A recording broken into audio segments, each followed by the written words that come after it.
Hi, I'm Dr. Michelle Hosp. I'm Director of Foundational Literacy at Renaissance Learning, and I'm also an Associate Adjunct Professor at UMass Amherst in Special Education.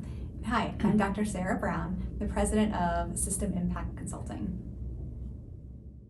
So some essential components for implementing a successful literacy initiative include more than just literacy. So it's really important that educators learn about the what, why, and how of foundational literacy. But in addition, it's really important that we're setting up the system and the infrastructure to be able to support educators. So that includes the context and the proactive support that we're providing them. When we think about context, educators and educational leaders need access to time to learn about the literacy initiative that you expect and the changes that we expect them to implement. They also need time to collaborate, to discuss those changes, to problem solve as they start to implement those changes, and to use data related to those changes. And then also to have time to implement and actually be able to make the changes within their settings. Another thing that's really important is that proactive support that we're providing. So how are we thinking about providing professional learning, providing support through experts that can help educators be able to make the changes that we're asking them to make over time in their classrooms as they're trying to implement the changes. Nobody's trying to tank literacy initiatives that we bring into districts. Educators are trying to do the best thing to help students learn to read every single day in their classes. But what happens is we teach a new strategy during a professional learning session, and then an educator goes back to their classroom, they try to implement it, and something goes wrong, or students aren't reacting and responding in the way that they expect. And so they set it on the shelf and wait to problem solve it at a later time with someone and go back to what they've always been doing. So we need to make sure that we're planning to proactively support their success all throughout the course of the new initiative.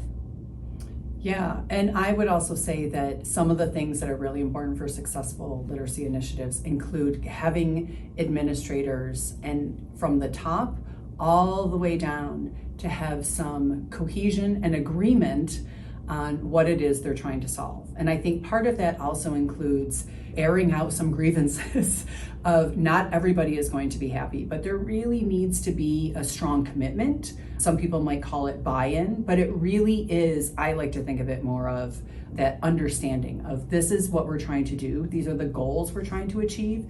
And so having everybody on board from the very beginning is going to be super, super critical for any successful literacy initiative.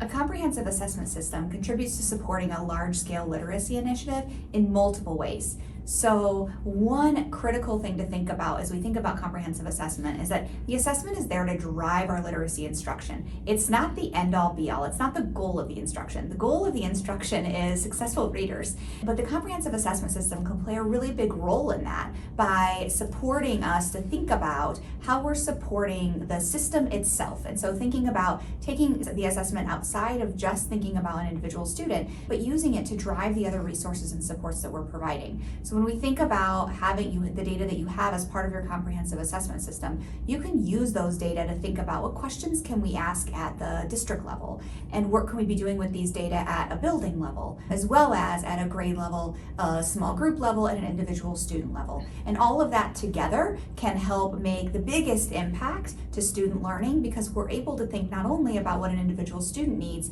but how our system itself and the resources within our whole system can help support student growth. Yeah, and particularly that assessment system needs to be driven by the questions. So what are those critical things that we're trying to answer?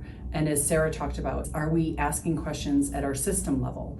And that is really important. And so if the question is, how many of our kids are at risk, then we need to understand what assessments we should be using. And we should be thinking about some critical things with our assessments. Are they reliable? Are they valid?